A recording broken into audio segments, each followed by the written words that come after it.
All right, welcome back to another episode of Into the Valley, where today we will be looking back on Charlton's 1-0 away win against Middlesbrough. Not one that I think many people would have expected. Not one I expected, to be fair. Yeah, do you know what? Before the game, we spoke about it in the last episode. I've been calling the last two games 3 hits, to be fair. Carry on for the rest of the season. I need to keep that going because these 3 hits are going pretty well, to be fair. But yeah, I mean, I knew before kickoff it was going to be an absolute slog of a game, and with them being second in the league, you know, and I think they just spanked QPR 4-0 as well. So they're in really good form, and they've got goal scorers all throughout the team. So we knew it was going to be back to the wall, but we also know, to be fair, that we are very, very good defensively. And to keep another clean sheet, we said how good 12 clean sheets was. We're up to 13 now. Yeah, we're going to run through the game, but yeah, unbelievable, really. And imagine what it'd be like being in the away end today. Yeah, and absolutely sensational. Yeah. And I have to admit, for a game where, especially in the second half, we had just backs up against the wall, there's so many performances of Charlton this season where we've been like that, and we've said how horrible it is to watch, and this, that, the other. And I don't know if it's just the inner psychopath in me, but I absolutely loved that game. Yeah. And I'm sure if they had taken some of their chances, I wouldn't have been as jolly. And if the final result, if we had have ended up conceding right at the last, it would have just tainted it a bit. But there was something about it, and it was the bodies on the line, wasn't it, I think? For everything. Everything in regards to those players, and I would say 99% left absolutely everything on the pitch. And you saw it towards the end. You saw players coming out with cramp. I mean, Doherty, for example, looked like he barely moved. I thought he was going to be wheelchaired off the pitch. He had really put that much in. And it's everything that epitomises everything that we said at the beginning of the season, what a Nathan Jones team is about, and what we'd lost for that little period we had, and what seems to just be coming back in. And it's what picks up points. And look, sometimes, luck has to be on your side. And I think today there was definitely a strong element of that, albeit I still think we had to put in the performance, we had to put in the real dogged kind of defending that also went alongside the luck. Because I think without that, you are a team that no matter what happened, they do go and do what they did to QPR. They do go and do what they've done to many teams this season, and they'll win 4-5. Well, also putting bodies behind the ball doesn't guarantee that you're gonna just grind out a clean sheet. Like, you have to put the bodies on the line, you have to put the work in, and you have to be constantly on the move, because we knew Middlesbrough were going to have a lot of the ball, which they did do, but they just weren't able to. They created chances, but we either had defenders getting themselves in the way, we had good saves, and then elements of luck, which you always need anyway. So all three of those combined obviously ended up with us coming away with 3 points. And again, how massive are those 3 points? Again, when you look at the results that came in today as well. Well, I think the Birmingham game felt big. This felt monumental to me, because, as I say, I think the points you pick up where you don't expect.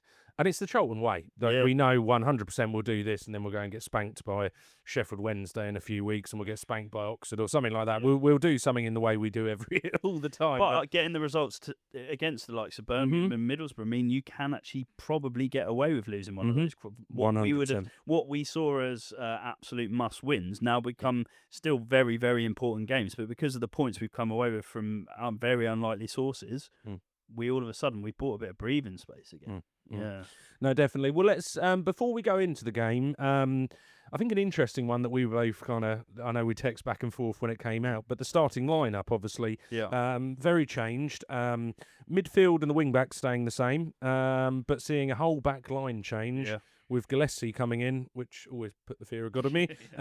Cody's stepping into that more central role. Obviously, Jones, I know, going into the game, there was, I think, if he got a yellow card, I think this game was the point. If he got a yellow card, we'd see bans going into the next few. So it didn't seem to be worth the risk. And Keenan Goff as well coming in. Up top, we saw the switch over of Kelman and Leeburn coming in as the strike partnership.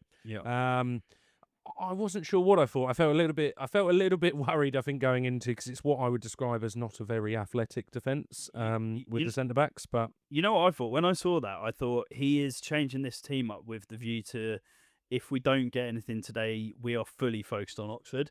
But actually, I think that's quite a naive way for me to look at it, because we actually, if you look at the way we sort of performed with those changes in place, we were really impressive. And actually, like in that first half, I know like second half we were absolutely backs to the wall. But in that first half, we did actually create quite a few chances, and actually we had the biggest chance of that first half from a counter attack. But you mentioned it earlier when we were chatting, like isn't it refreshing, even when we're in games where we are looking to be a lot more defensive and sort of resolute, we are now looking to still play the ball out when we have the opportunities to do that, and that's how we obviously got the ball up the pitch today.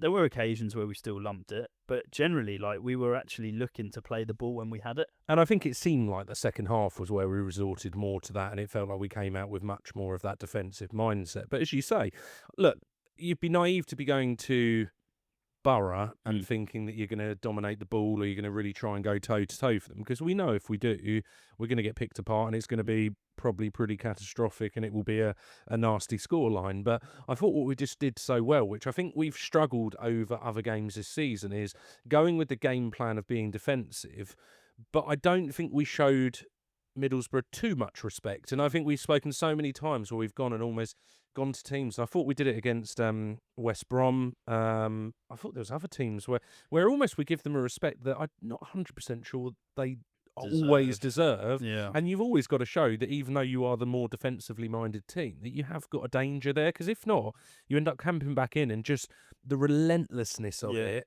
90% of the time will succumb. You'll succumb to end up conceding, and you're making a very tough scenario. Also, I know, like, obviously the coaching staff will do a lot of research on sort of the Middlesbrough, how they play at home and that sort of thing. But I did hear in the commentary tonight that Middlesbrough had drawn at home to Oxford and to West Brom. So they were there to really sort of be frustrated. And I think that's what we did ultimately. We said to them, all right, come and break us down. And then obviously if we're able to get a goal, then you really have to come and break us down. When it's clear they obviously struggle maybe to be the team that are absolutely dominant, with the teams sitting back and being that more defensively minded. Yeah. Clearly they struggle with that maybe more than a team who do go at them a bit more in their strength. I think when they go toe-to-toe with teams, that's probably where they're maybe at their strongest. You saw it as well today. Like, they were just getting more and more frustrated. You start to hear the crowd get a bit like sort of on edge because they're playing the ball around. I thought Ayling actually was one of the players that was able to sort of really put his foot on the ball and drive the ball forwards. He was annoyingly, every time he got the ball, he looked to sort of drive at us, and actually that did push them up the pitch. And I think that's the difference sometimes as well when you see a player who has played relatively recently in the Prem and stuff, because I just think the pace at which they play. He looked comfortable on the ball as well, didn't he? Yeah, and I think he's been very good for them since he's been there. So, well, let's move into that first half then. So, as I say, the game started. It's tough to know what to expect. They definitely, you could tell, very comfortable on the ball. I thought central midfield there, quick passing, everything on that side. You could tell. For me, it felt like at the beginning it was going to be the kind of team that we struggle against normally. They zip the ball around quick, don't they? And actually with purpose. And I think like the likes of Conway's dangerous. You've got Whittaker, we know how dangerous he is, and he was cutting in and shooting. And then Hackney as well, who's like one of the best players in the league, to be fair. So they're littered with really good quality players. Like you said, we kind of knew that was how they would come at us, but we had to set up with a real resolute defence. And actually, we mentioned about the changes we made in the defence, but we still looked really solid, even with those changes. And that's, once again, reminiscent of what we had towards the beginning of the season, where people were stepping in, and it was more you had the system of playing, and actually you could drop different players in, and it wouldn't be a dramatic drop-off. Yeah. And I wonder if some of that comes down to confidence. But I thought, as I say, even though they were the team on top, we looked like we had a counter on us. We looked like we weren't just going to... And I've noticed in the last 2 or 3 games, we're not just looking at, okay, look up, lump it, big striker up top. We do seem to just be looking around the midfield a bit more. We look to be playing that ball through the defence into the midfield, and players actually turning on the ball and pushing forward. And I thought, for a player who I don't think had his best game today, I thought at the beginning it looked like Sonny Carey might be the player who could pick up in those pockets, and we can get the ball to him. And I thought he actually made some quite nice driving runs in that first half. Yeah. And I thought he was going to be, if we're going to look at our outlet on the counter, he was the one, because he was kind of dancing through their defence, and he seemed like he was really on it. Yeah. We obviously had the incident with Chambers with his yellow card in that first half. It's quite nasty when you look back on it, but I think my view towards it, And I know if you look at it the other way around, if it was against us, you maybe take that slightly more. You put your Charlton cap on and go more down the red. I think it was just about low enough that I don't think he'd completely lost control going into it, and I don't think it was.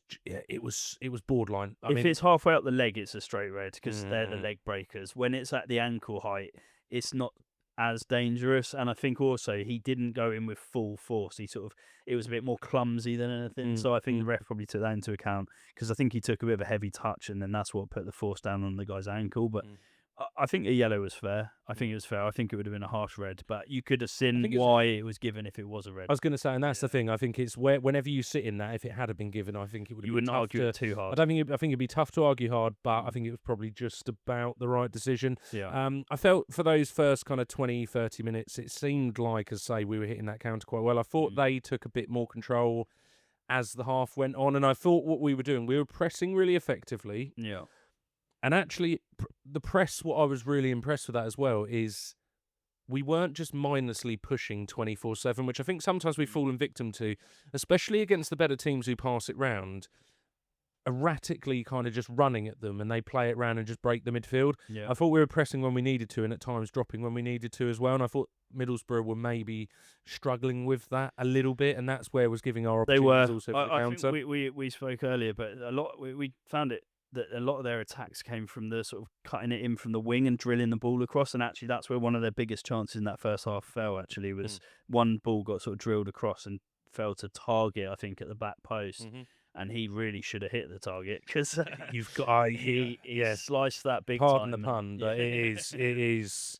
Well, he's off the back of 2 goals in his last game against Birmingham as well. So that was 2 weeks ago, I think. But yeah, he's a player that's dangerous. Like, he's played at Premier League level. He's I think, is he on loan from Newcastle? They might have signed him on loan. So he's that Premier League quality, really. And actually, he should have at least hit the target with that. Luckily, I think we'd at the top of the stadium attach magnets up, so it just pulled the ball away. Because I don't think there was anything. But as the game went on, it was something where it felt like that was gonna. It was the early signs of a theme that was going to follow the rest of the game. Yeah. We had also the chance, obviously, hitting the crossbar for them. It was all a bit scrappy. There's the potential, which I think Middlesbrough are probably looking at it, the potential penalty claim. Yeah, I think with that one, it was not quite enough. I think it was Morris who went down. Yeah, so it was a nudge from Carey, and he went down easily, but also the reason the ref's not given it is because it fell to their player in the middle of the box, and also like big chance to score a goal there. So I think he's thought, actually we'll let the play go and the advantage. Yeah, and it reminded me a little bit, and I think I'm 90% sure this is right, but when we played Sheffield United, and I think Bamford had a very similar one where they went, it should have been a penalty because he kind of came through the back of him. But my issue with certain ones is when they kind of move their body towards and start to almost go down, and I think refs are starting to become a little bit more vigilant of that, and I kind of felt it followed. I think it followed more that. I think it would have been an interesting one if the ball hadn't have gone on to a chance. I think that made it a lot easier for the ref. Yeah. But the chance did come. Brilliant save by Mannion. Yeah, he's tipped it onto the bar, and actually there's a lot to be said for those little touches that keepers get, because at the time you don't necessarily notice it, and then you watch it back and you're like, actually he's made a brilliant little fingertip save there. So Mannion, again, just showing why he's actually a brilliant number 2 and actually borderline number 1, because he's putting in big performances. Yeah, and I think throughout that whole of that first half, and this probably marries into the rest of the game, everything just felt comfortable, confident. There was very little that I looked at and thought, that I felt that was wrong. And actually, I felt strangely more confident in him today than maybe some of the latter games of Kaminsky before, which I think we're assuming an injury that's sitting there with the fact he's not in the squad at all. I heard somewhere that it might be a hamstring thing, so he could be out for a little while. I don't know. But yeah, he's injured at the moment. But it's strange because it reminds me very similar of that dynamic between him and Kaminsky now. Reminds me very similar of what we had with Maynard Brewer and Mannion last season. And there's a bit of a fight now for that position. I think Nathan Jones even came out in an interview to kind of confirm that is the case. So it'd be very interesting, because at the moment that kind of performance and what he's doing is making him relatively undroppable. You have to pick players on merit, and actually if someone's putting in big performances and actually clean sheets, and against Birmingham and Middlesbrough, they're big teams. So he's putting in a massive stake to be sort of number 1 for now. And I think that was probably their biggest moment and biggest chance of that first half. but it wasn't one where Charlton didn't have any chances. No, And Sonny Carey launching the ball over, I think it was to the right-hand side. I think it was over to Harry Clark, wasn't it? It was, yeah. Brilliant ball from him, Yeah. and something that I thought the way he played that whole kind of right side of the game, all game was so impressive. Played through to Kelman, and it's one where I think we had slightly differing opinions. I felt for a good, maybe on-form striker, there is an opportunity to play it lower down to the left and not give the keeper the opportunity, albeit I understand the other side, which is your view, which is the keeper did very well. My view on it is the keeper's done incredibly well, and he's come out, he's Schmeicheled it a little bit, made himself massive, and he's come so close to him that actually it would have had to be pinpoint. And don't forget as well, this is Kelman's a player that's obviously coming off the back of a goal, so he's obviously in and I did actually think that today, he looked quite on it, actually. He looked quite up for it. His performance was really I thought so. And you know, weirdly, not in the goal scoring way, exactly what we said when he was playing good at the beginning of the season and not scoring. His just little kind of running, dropping deep, picking up the ball in place, his sharpness, everything just looked he looked really on it. And I just think, actually, there's not an awful lot, in my opinion, he could have done. I think he drilled the ball across the goal. The keeper just made a really good save. That's the way I saw it. But you could argue that potentially, but it would have, like I said, it would have been postage stamp stuff if he was putting that away. On Sky Sports, Chris Uolumu said that. But ironic of him being a player. I was going to say that's missed one of the biggest sitters I've ever seen. Yeah, one of my favourite bits of commentary I think I've ever heard in my life. So I think he can probably get back in his box on that one. But so the first half, it felt I felt really important that we went in 0-0. I don't know about you, but I thought that was a really, massive, really important thing. Yeah. And we did. Yeah. Second half. It's a bit battle in the Alamo, isn't it? To be fair. We took any of our creativity, we battened up the hatches, and we went very ultra defensive. I do understand why. I think as the game goes on, there's zero chance we can carry on the level of press we were doing. Yeah. And I think you've only got to look at the fact we slowed it down and we were still so absolutely knackered at the end of the game. Yeah. And there was not really an opportunity to probably go toe-to-toe for them in quality. So I think we had to do what Charlton do best. We drop deep. Well, we kind of just take the punches, and we probably in that whole half are going to have one chance. And that I think we went in that second half felt like we did that from. But do you not think as well? Probably Nathan Jones thought a point today is massive. We know come away with a point. We know that's his opinion anyway towards a championship away point. But I think 100% he was of that mindset. So we it definitely felt we were under the cosh. 100% we were. They dominated that ball. I mean, I think the overall possession stats were something mad. We had 20%. I think in the end of the full game it was about 78-22. But I think in that second half it might have even dropped into the low 80s in regards to possession. That was, like I said, Alamo stuff. But saying that, we again just put everything behind the ball, and the blocks were still coming in. Players giving absolutely everything, and actually we said to them, come and break us down, and they couldn't. What did you think? Because I thought interesting with Middlesbrough, when they first started playing the way they were zipping it round, I thought they would get a lot more clear-cut in behind chances. Yeah. And one of the things I was quite shocked at, and I think we kind of briefly mentioned on it earlier, was how much they would play it around, get it out wide, drop it into that almost like wing-back role, and play the kind of pass that we would do with Harry Clark and what James Bree used to do, that little position there. Yeah. And I was just surprised at how much they do that. And I'm not 100% sure when I look at their squad, that's their most effective way.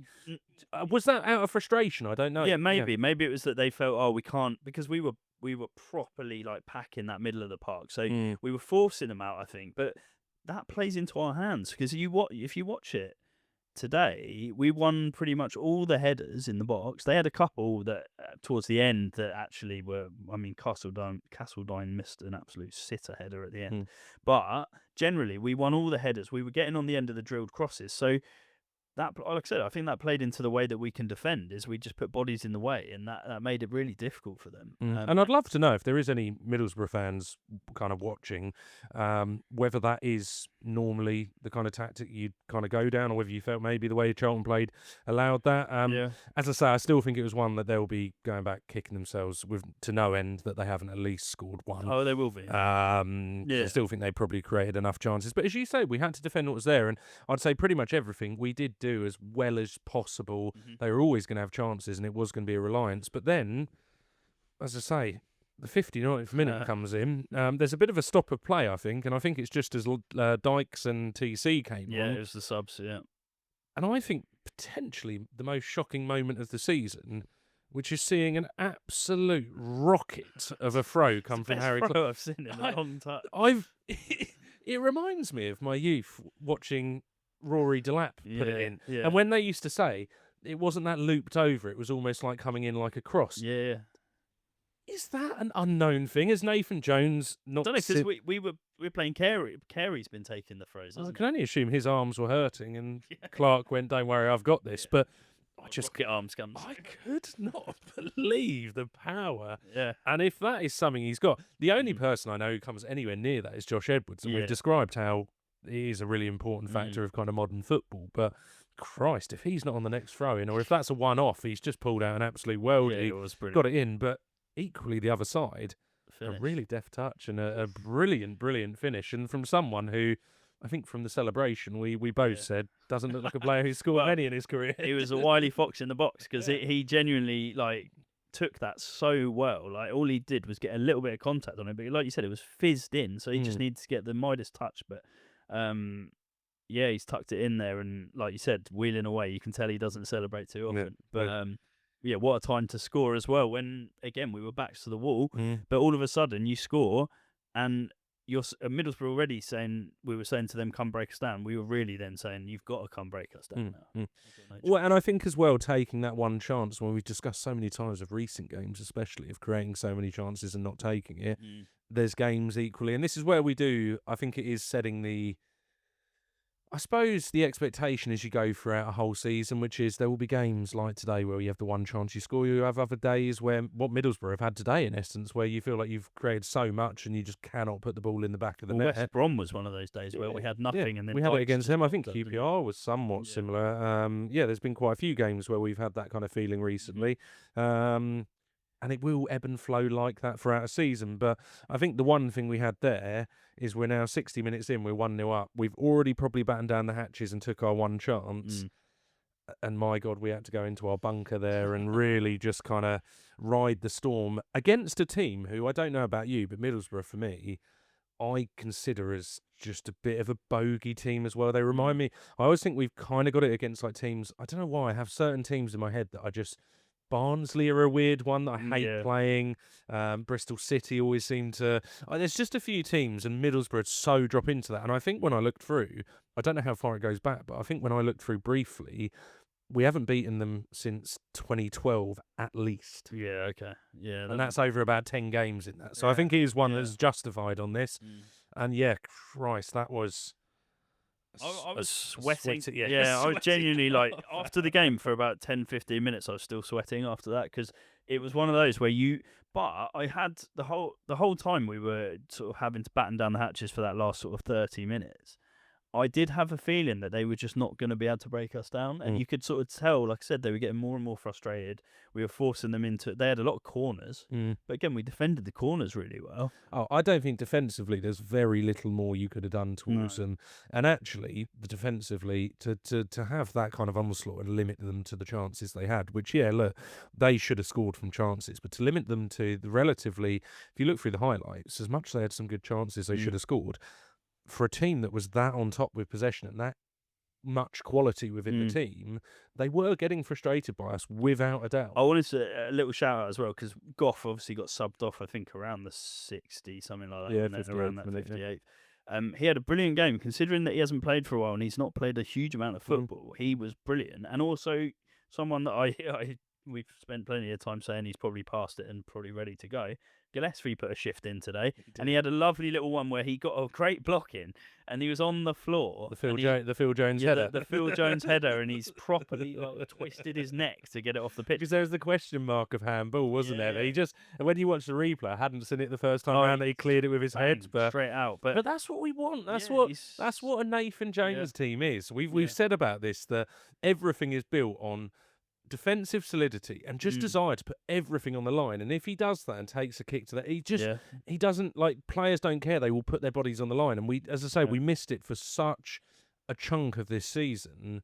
And you realise, as I say, you don't always have to be the best team on the pitch, but if you're willing to put everything on the line, it's amazing how far that will take you. Yeah, and it has just shown in the last 2 games, really, that we have been able to do that, and we've come away with 3 points, or 6 points over the last 2. Well, they huffed and puffed, as I think as you said earlier. They had the free header from Castledine. Castledine. And I think, personally, the biggest chance, mainly because of the quality of who it dropped to, was I don't know if it was a header or a clearance or whatever, it came from corner across, but the Hackney. He hit it right at Mannion. That was in like the 88th minute as well. So that was their big chance actually at the end of the game. But it did feel like prior to that, as I say, there was a certain point where I thought, do you know what? Everything they hit is going wide, high. Yeah. They're hitting it straight at the keeper. I have to admit, about the 75th minute, although I still felt nervous and it only took the one moment, I felt more confident as went on that, like, we could almost, like, Mannion could go and sit up, go and get a cup of tea. You know, you say there's that old thing of like, oh, it's just not our day. It felt like that for them, didn't it? It felt like whatever they did, they were just never going to break us down. And that was a good. They never did. They never did. And the final whistle goes. I saw a lovely video of Nathan Jones celebrating as the final whistle. I love those when we get those hard-fought victories, those victory sort of celebrations at the end of it. And as I say, I mean, it is just so monumental for, realistically, the results that came in yesterday and today, with Leicester winning, West Brom obviously dropping right at the last. There's some really big results in there. Oxford got 3 points. Yeah, Oxford getting the 3 points. So Blackburn as well. Yeah, but I just think when I look at it, it's let's say it's such an unexpected but also huge moment. The release is so much pressure on little banana skin moments. We now go into that Oxford game, which I think not long ago we were looking at how big the West Brom and Portsmouth game were, and there seems like there's a build-up of pressure to it that I don't always think is the most healthy, and that's where you can sometimes players can buckle a bit. I don't feel like we're going to the Oxford game with anywhere near as much, although those players, I still think it's important. I still think it probably sits in a, I don't know if I put it as strong as must not lose, but I think it's we really need to not lose. But definitely nowhere near as much pressure, and I feel confident with the kind of, I say, the way we're now starting to play a bit better, a bit more confidence within that squad, that it's just huge. It's going to be a big game, but like you said, we bought ourselves some sort of points in the bank now, so all of a sudden it's not catastrophic if we lose. I hope we don't, and I'm pretty confident we won't, but we've got that in the bag, so it's like, okay, we're still comfortably above that relegation zone. We just need to keep playing some free hits, because they're the ones we ones we do best in. I'm going to call it a free hit. It's just a free hit, isn't it? Well, let's move into the individual performances. Many good, some brilliant performances across the pitch. There definitely were some standouts. Now, I think before we go into this, there were 2 players that we felt definitely special mention. We don't think quite sat in there the kind of players we wanted to completely and utterly highlight, but ones that definitely deserve a mention. And I think the first one that starts with is Mannion. I think he's doing himself no harm in, as I say, that kind of number 1 position at the moment. I think he sits in that, and that is impressive. And I kind of feel like it's a moment you could go back and clip and look at my comments when I said, well, we've got Mannion there and everyone thinks he's the golden answer and he isn't, and I wasn't that impressed against him against Chelsea. But I have to admit, the confidence he's bringing me in how he claims the ball, which we know with Kaminsky can be a bit ropey sometimes, decision-making, distribution, I think feels better than Kaminsky, albeit not top tier. But just the confidence as well of, like, when the ball's hit at him, just making decisions. And I just felt there was only one shaky moment, was there was the save from Whittaker's shot that dropped just in front of him, and he kind of did a bit of an odd to the side, like sort of flat. Like, but I think it probably was. He knew what he was doing. He knew what he was doing still with it. So, but I have to admit, if Kaminsky's fully fit tomorrow, I'm not dropping him. No, you can't, because also he looks confident. And actually, there's a lot to be said for a confident goalkeeper. All of a sudden, they're commanding of the box. He did it again tonight. Like he came out, he claimed a lot of things, and even if he didn't claim them, he made it difficult for their attackers to get on the end of it. And he had that one near the end where he went for a few men, even his own men, but then he got back and managed to get the ball. It's a brilliant recovery. Ayling tried to loop him, didn't he? And he completely tracked back and got hold of it. So and I also think it says a lot about his character coming in and having that confidence instantly, because there's many keepers who'd have a bit of kind of neck out of joint for the fact that he had kind of such a brilliant end to last season. We've signed Kaminsky. He hasn't played much this season. I think it was only his 6th or 7th appearance of the season. Yeah. But he's come in like he had finished last season. It was his first game of the season, carrying on form. And I just think that's really impressive. And as I say, I don't see a world where any conversation, even if Kaminsky's fit, that he deserves to be dropped. No. And it's now his to lose rather than his to win. And this is what happens actually with players, is they get that opportunity, and if they take it with both hands, it's very difficult to drop him. He sits in that category 100% on them. Yeah, no, definitely. And I think the other one, goal scorer, Connor Cody. Yeah, we've got to mention him, haven't we? I mean, I think there's many who would probably look at him and maybe would put him in that kind of top of the game, potentially kind of man of the matchy kind of area. Won the goal, the leadership back again, where he's been playing defensive mid for us for a while, so he's going into another different position. Huge boots to fill with taking the Lloyd Jones role in the centre, and I thought once again just everything that we want from a player like that, the leadership, everything towards it, and I thought he had a brilliant game as well. Also, I saw a few comments after the game and how Wrexham fans were hammering him, saying how slow he is now and stuff, but tell you what, he reads the game so well that he can get away with being a bit slower. He's still, like you said, he's a leader. You see it. He's always talking to the players around him. And again, like you said, he's filled in the boots of probably the best centre-back in the league. Yeah, and I wonder with Wrexham fans, when they signed him, whether they still have the expectation of him 4 or 5 years ago in the Prem, absolutely kind of dominant or whatever. And maybe there's just he's been scapegoated by them to a certain extent, where they weren't quite hitting the height in the first half of the season. I saw he's only played 5 games for Wrexham. Yeah. So it's like they've judged him pretty harshly, I would say. Yeah. But who cares? He's come into us and done an absolute job. And I think Jones has got exactly what he wanted from him. And then he pops up with a goal, which is very unexpected, but we'll take it all day long, and he will too, I'm sure. And I have to admit, when we signed him, I saw him as a 6-month, very short-term agreement. I wouldn't mind a little. I have to admit, I look at that and think I don't know where the land would lie with Wrexham, and I suppose some of that will depend on what they do in regards to promotion or not. But clearly, they don't probably see him in the long term. No. And I wonder if there is a deal to be done there. And I think when we talk about squads that need to be littered with Championship experience and in his case, Premier League experience, I think it'd be a brilliant one to keep around. I do. And he's just a good head to have around the training ground as well. And I think that probably drops in where we say like a Gillespie probably this season is his last. I'm not 100%, but I would have thought so. He might be able to be signed and drop into that role, and the fact he can be hybrid on the holding mid as well. Yeah, he's sort of rotation. Yeah, the more it goes on the season, I think that'd be a good signing. But time will tell, won't it? Well, let's come away from positive and we'll look over a couple of negative ones. I do think they existed there.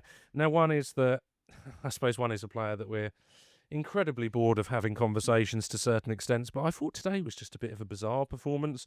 Coming on as a sub, half an hour with the game, TC. And I don't think it came down to any of the sometimes attacking woes I had with him.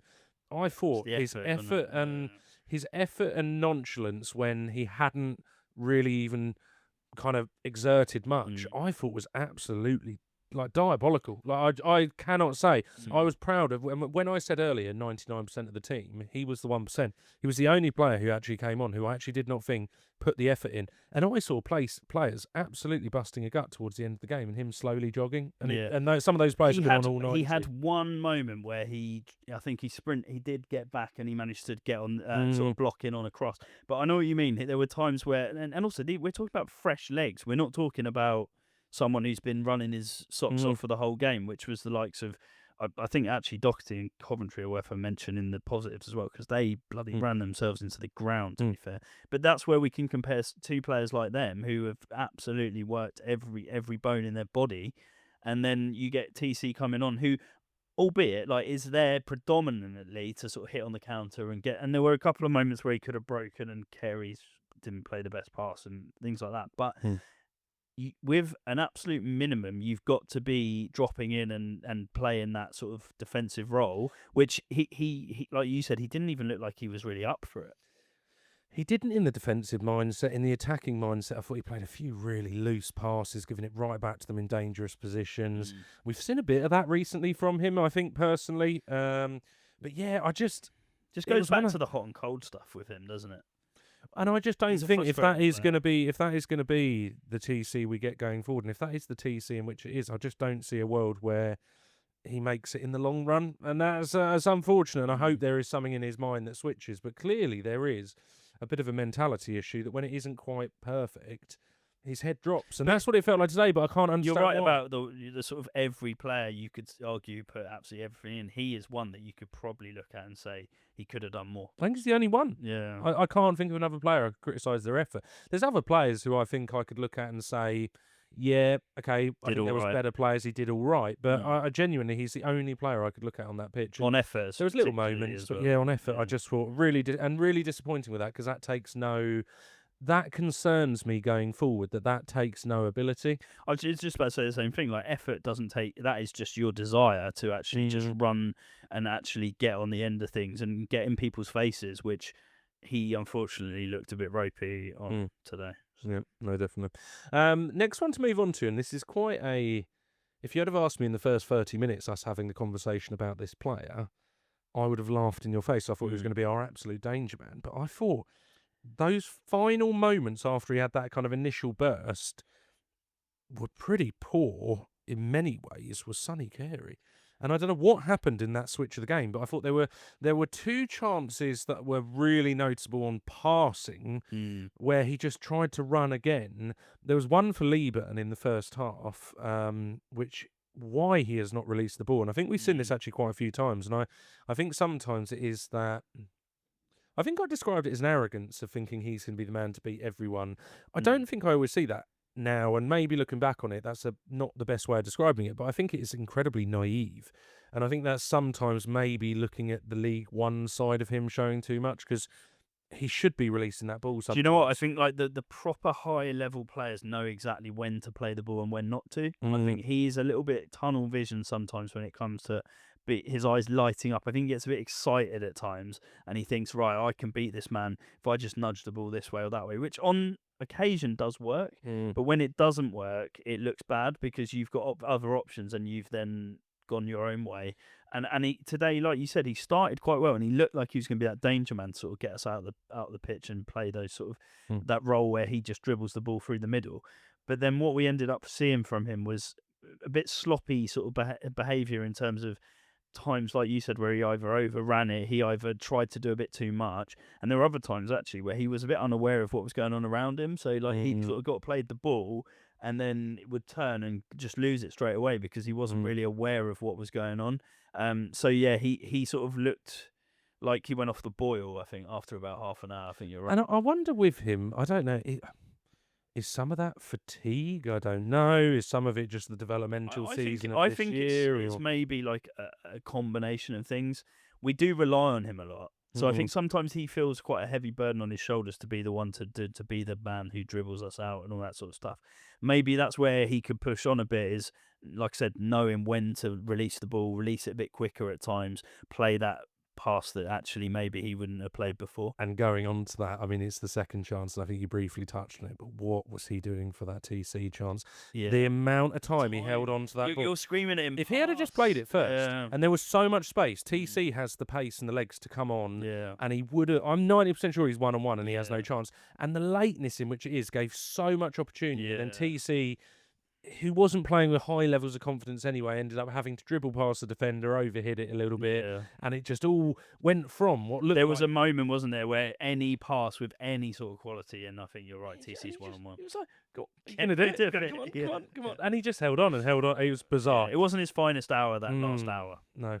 Yeah. So, but yeah, as I say, there definitely was positives. I still thought he worked really hard, and that's what I won't criticise him for in that regard. I just think for his role, especially when you're looking at that creativity, not just being our goal scorer, I thought, that last hour was definitely, poor. But do you think also, I was just going to say, like Harry Clark as well, I just want a quick mention. Obviously, we talked about his throwing, but I think throughout the game, he was... up and down that right hand side, and he obviously put that great cross in for Kelman as well. I think he was a standout. You're really ruining the viewers' positive side of things in regards to who we're going to mention, because I think you've now mentioned all 3 of the players. Shall we move on to the positives? Let's start with Harry Clark. He was brilliant. He was brilliant. I personally think that was his best game in a Charlton shirt. I just thought I thought he was sensational. The way he plays down that right, and as I say, we've discussed it so many times. His actual attacking nous, but also his defensive solidity. I think I discussed a few weeks ago saying that I wasn't sure if he was the kind of final iteration of what Nathan Jones is looking for. But when I see some of his performances sometimes, I think if you can consistently be that player, I think he's there or thereabouts. Because I think, as I say, the crossing, the defending, the kind of attacking movement, everything on it. And he's also not slow. No, he's quite quick actually. And when we were used to old concrete feet Brie, who got a headache if he went over the halfway line, I think I've seen people with Zimmer frames get up the pitch quicker. It's so refreshing to see actually like an attacking outlet, but not necessarily a Thierry small, erratic. No. It feels like a much more controlled. Do you know what I think pace. it is? It's when he sees the space. He doesn't just aimlessly sort of try and dribble past people or run. He'll run when he gets that open field, he will nudge the ball in front of him and actually really open up. And I think on top of that, he can get brilliant crosses into the box. So we saw it, like I said, with the Kelman chance, but he's done that multiple times this season where he's put in some really dangerous crosses, which again is just really refreshing. Like I know Brie had his moments where he was able to really get some brilliant crossing actually, but the difference is that Clark brings that threat of like a real attacking, sprinting at you sort of defensive and attacking. Well, I also notice he releases the ball, then makes a run, which then drags that player out of position and frees up. I think he's got quite a nice little partnership with Sonny Carey, where because both of them have quite good cross, they'll drop into pockets, and if the space opens up, one will cross. If not, he'll drop it back. And I think there's really, as I say, I thought such an impressive performance. And also, as I say, the rocket throw, which just. Yeah, unbelievable. I don't think I've been more surprised for quite a number of years of something on the football pitch, because it just went, didn't it? Yeah, really enjoyed it. Yeah. Well, moving on from Clark, I think there's 2 players that, as I say, there's many we can say had good performances. Your Kelmans, Goffs, Gillespie's, all of that we've mentioned many already. But 2 players that I think just had to sit in this, and I think were, in my view, the reason why we ended up with the points today. Let's start on Greg Doherty. And I thought leadership at its absolute best. And when I say he left everything on that pitch, he did so much, he had to even be subbed off because he had the most horrific cramp. Yeah.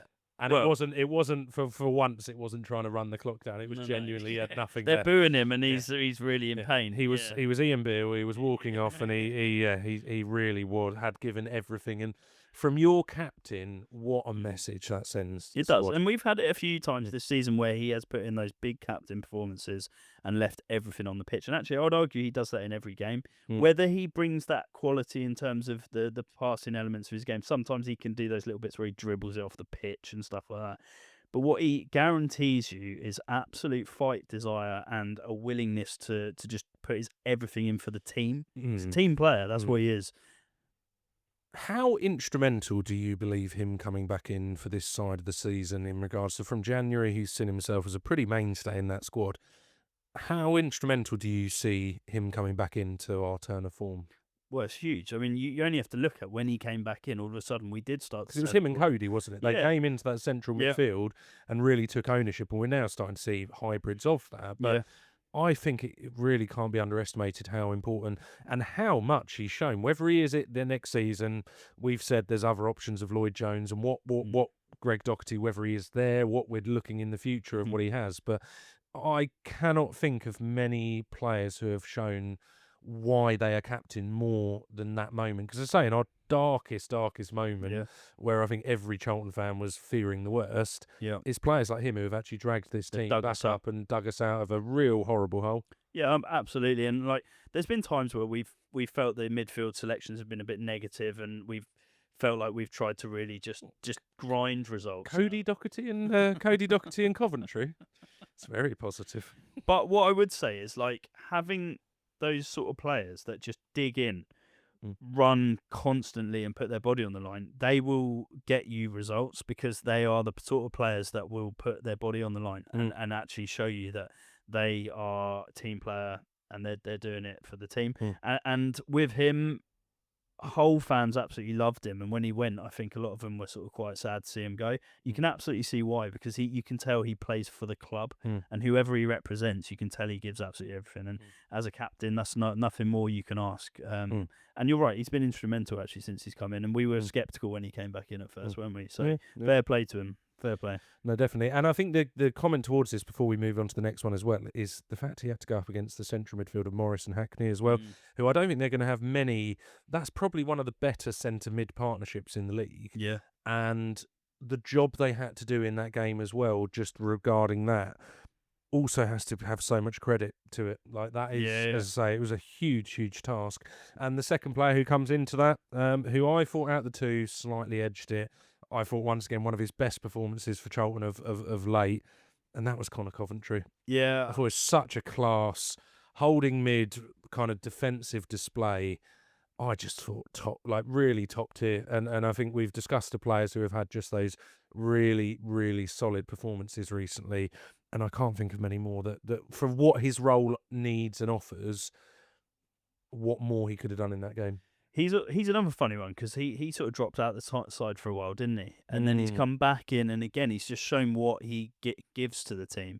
And with him, you guarantee again the work rate, but also with him, I've always felt with Coventry he has a little bit more on the ball. He's able to be a bit more expansive than maybe a Doherty, but when he's given the task of sort of man marking somebody, or like making sure that he doesn't let that player go, he won't let that player go. And I think again today, like you said, he's just shown why he is so important to us. And those two together, actually, as a sort of metronome in the middle of the pitch, they just work so well together. But then they played quite a lot of games together. They have. And that midfield partnership was quite a staple part of what our success has been built on. You can sometimes see that, sometimes going back to basics is kind of what you need. But Coventry, I think when I read comments online, I wouldn't say he's divisive. I think most Charlton fans see the value in which he brings. But I think there is a frustration around creativity. Yeah. And I think there is some Charlton fans who don't 100% think he's the long-term answer. I don't know where the future lies towards the central midfield. I think we've highlighted the fact that it needs to change, it needs to evolve, and it needs to adapt to become a more creative unit. I still think Coventry will be a part of that. I really like Coventry, and I always have. I think he came through West Ham, didn't he? So again, he's got that quality. Like, you can tell he's had a good sort of through his career. He's obviously learnt a lot. And I think he is a player that's really of value to us, and I think he will be one that will stick around for a little while if we can. I think with every team you need that dogged holding mid who's willing to run, do the dirty work. What I think with Coventry is we probably need an alternative option sometimes, and I've discussed it quite a few times. I think sometimes when we come up against athletic midfielders especially, who are kind of big and strong and quick, and the ones who kind of come to mind are like your Ebu Adams and players like that. I think sometimes we struggle against midfielders, and we sometimes need to almost have like a powerhouse against a powerhouse. And I think that's probably what we need, a bit of a little and large against having a two dynamics. But I think he can be that other side of the more traditional holding mid. It'll be interesting to see where he sort of goes into the next season and stuff like that, and how we also sort of look at signing players in that middle of the park. But I really rate him, and I think he came in for Dobson, didn't he, originally? So he had quite big boots to fill, because he was a bit of a fan favourite. So I think he's come in and done a superb job. And I think when he first started Coventry, I think there was question marks over whether, because it was big boots to fill. I think it took him a half a season to kind of get into it, because I think from memory he came in January, but I might be wrong. No, he might have done. Well, there we are, Middlesbrough. It will be one that we've said about so many games we forget about. I think one that will go down so lovely, and there's something really beautiful about a smash and grab. Knowing you'd probably, on paper and everything in there, you didn't deserve it, but who cares? Who cares? Like we've said a few times this season, the table doesn't give an explanation. You get the points, and also we've earned that 3 points. Like, it's not it's smash and grab to a degree, but we have put a bloody shift in to get those 3 points. So actually, you could argue we've come away and earned it. Yeah, so, definitely. Yeah. Well, let's quickly move ahead, and one we've already slightly touched on, but next game coming up. So this coming Saturday, 12:30 kickoff this time, and it will be going away to Oxford United, a team who have had a bit of a resurgence in form. I want to say they've won a couple in a row now. 3 in a row. 3 in a row. Yeah, so they beat West Brom 2-1, beat Preston away 3-1, and got a 1-0 win against Blackburn. So a team who are very in form. Ourselves, obviously, 2 on the trot, only 1 defeat in 5. They are also a team who has only 1 defeat in 5 because there's a loss behind and a 0-0 draw with Middlesbrough. The other thing is as well, the two of those games you just called out, West Brom and Blackburn, are direct relegation rivals to them. So they've stepped up in games that are huge. They're the 6 pointers. I think what Oxford probably have, which I think we discussed and what we have, and I think it's how we've managed to drag ourselves into the position we are, is there are the teams in relegation scraps who kind of probably knew they were going to be there and have the fight to want to stay in the league. Yeah. And then there's almost what I'd describe as the mid-table or promotion-y kind of sides who have had cataclysmic seasons and don't have that they don't have that type of player who fights when it's tough, and I don't know what a relegation scrap's all about. And I look at that being like your West Broms, probably your Leicester, albeit I think they probably have just about enough quality. And Blackburn, maybe. Blackburn, I don't know if Blackburn probably saw themselves being down the bottom. Yeah, but they were just outside the playoffs last year, so they probably do drop a little bit more into that. But I think I look at Oxford as they're now starting to fight at the moment that needs it, and that might just be enough. We just discussed about how with Charlton, just putting your body on the line, putting that fight in, and I think it will be 2 very dogged fighting sides out against each other. Tough one to call in that regard. Oxford, I think when I looked at the stats a few weeks ago, are one of the only teams who I think creativity-wise are worse than us. Yeah. I think maybe that, to be fair. Sheffield Wednesday as well, but it's all quite a low bar in this area. I mean, it's horrifically bad. I'll come back to eat my words here, but I don't feel like this is going to be a great game where we're backs to the wall. This one, we'll have more of the possession, hopefully. Do you think confidence from the fact that we've shown in the last few games that we can play the ball a bit better, that maybe that will start the game in a more positive vein? Yeah, I do think so, and I think it's like we remember we can do it. Yeah, but also we did it against Birmingham, to be fair, who are a really good side. And I think Oxford, we know it's going to be a tough game. Like, again, these are 6 pointers. For us, maybe not so much, but for them, it definitely is. And they've shown that they've stepped up against, like I said, West Brom, Blackburn, the teams directly around them. So they are able to step up when it matters. So they're going to be bang up for it, and we have to be too in order to get anything from it. And I still think it's a fiercely important game because if we can get a win there, and that is what I go there expecting to do, because as much as I think it'll be a tough game and it'll be a slog, I go there expecting to win. But the win would take us up to the 50-point mark. And that, for me, is like huge, huge, huge. That, to me, is a milestone kind of moment, and also leaves us with 8 games left sitting on 50. We're still having to play Sheffield Wednesday away. I mean, we know where our discussion's kind of gone on it anyway, and we'll bring up quickly on that basis. We'll quickly bring up the league table there. So Charlton sitting in 17th now. We've leapfrogged QPR, which I thought was quite an interesting one. We've also dragged Preston into the mix as well, and Norwich are obviously still sitting slightly above. But have we dragged them into the mix, or have we started actually probably just to get more involved with teams who aren't going to get relegated? I don't think anyone looks at Preston and thinks they're probably going to get relegated. Yeah. Stoke.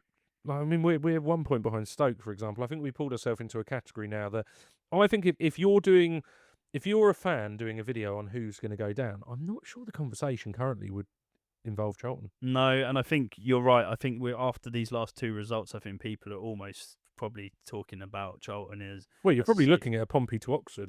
That's where currently QPR, with their rotten form, are maybe in a question, but I don't think even they are. So no, I think you're right. I think really now that relegation discussion will be with our name sort of slowly being dragged out of that now. And how nice is that? Yeah, no, definitely. I did put a little tweet out. It was a little poll sort of asking, do people think we're safe or not yet? So we'll flash that up on the screen in a sec, but we had 99 votes and bloody split down the middle, to be fair. 47% safety confirmed, 53 absolutely not. Well, that's properly split down the And I middle. think it's an interesting one. So I think probably let's add 2 more votes in there. Your opinion? I think we're safe. Mm. I think we're safe. Yeah, absolutely safe. I think I sit in that as well. Yeah. And I think I look at it because I don't think we always have to look at the teams below us. I think I now look at actually we're in a very fortunate moment where I look at, for example, teams above and below us and think, are we going to have better seasons than for the last 9 games than them? I think we've shown more than enough to be the case. When you look on the averages of what we've done over the course of this year, we'd have to have such a big fall off. But also teams below us, I don't think you realise, with 9 games to go, to swing round a 9-point deficit is like unheard of. Yes. And I really hope this isn't clipped at a later date. This is dangerous chat. This is really dangerous chat. But for me, I am categorical on the fact now that game for me is we will stay up. And I don't see any planet where... I just need to stop. I don't know. I'm really... We're in dangerous territory here. But I think we are so close now. And like you said, you need these teams that are already struggling to go on some really big runs now to even just get us level with them. And there's enough teams below us that I just feel we've got to have more than what they have. And I know people... I've seen a lot of things saying this year's going to be a very high points total, for example. And I can somewhat understand that argument, but West Brom, for example, are currently sitting on 37. Even if they take, I mean, they've got 9 games left. It would take a monumental swing for them to start winning like half of their games. Yeah. And even that would only start to bring them up to where we are now. Yeah. Like, that's how, I think it's sometimes understated how big of a gap at this stage of the season 9 points is. I think to be and fair, we are now, and on that basis, we are now 9 points above the relegation, 10 points off the playoffs. Yeah. So but essentially that's mid-table then, isn't it, really, if you're like middle of the So if you believe that those teams now will potentially catch us, you also have to be of the belief we could be a promotion we could be a promotion chasing side. Yeah, let's flip it. I mean, but that is why the Oxford game is still massive, actually, because they are one of those teams sat in that relegation zone. So you imagine we win that, then we're even more further out of that sort of fight. So yeah, we are so close. It is really dangerous to say, yeah, we're confirmed, but we are almost there. I think we can do it. I think we'll be fine. Playoffs? Don't get carried away. No. Well, yeah, there we go. Well, thank you very much. I think that's where we'll wrap it up for today. Really appreciate everyone who's got to this point. Just wanted to apologise on a few of the videos recently. I think we've seen the fact that I've got a newborn at home in my late night tired editing with, I think I've had a starting lineup with 2 Amari Bells in it. And I've had the audio, which kind of had a strange echo to the last video. So any strange oddities, you can blame my screaming son in the middle of the night for that one. So I think you've said to me that tonight's one will be be perfection. Perfection. Yeah, no. Famous last words again. But yeah, no, look, really appreciate. Like always, if you have liked the video, please do remember to like and subscribe. We'll be back for the game recording on Saturday night to release Sunday morning. Hopefully with those final 3 points to confirm safety on Saturday. So be nice, wouldn't it? Yeah, it'd be lovely. So thank you very much for listening, and we will see you on the next one.